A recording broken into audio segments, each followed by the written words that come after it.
In this tutorial, I'll show you how withdrawals actually work in TradingView so you don't get confused trying to find a feature that doesn't exist. Don't forget to like and subscribe. First, open TradingView and log into your account like you normally would. You might see charts, balances, or even connected trading accounts, which can make it feel like your money is stored there. But here's the important part.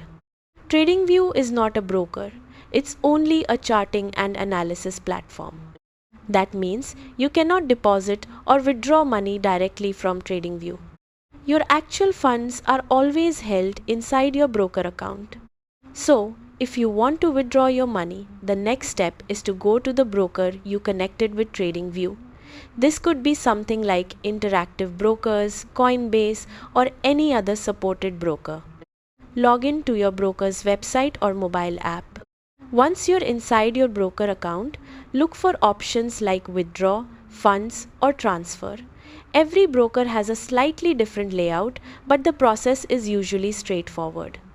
Enter the amount you want to withdraw, choose your withdrawal method like bank transfer or wallet, and confirm the request.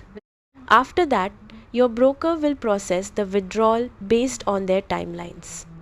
Now, if you're wondering why TradingView shows your positions or balance, it's because it connects to your broker for trading convenience.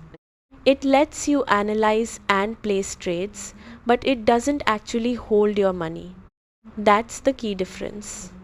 So remember, if you're ever trying to withdraw and can't find the option inside TradingView, you're not missing anything. It simply doesn't exist there. That's it. You now understand how withdrawals work when using TradingView. Subscribe for more TradingView tips and tutorials.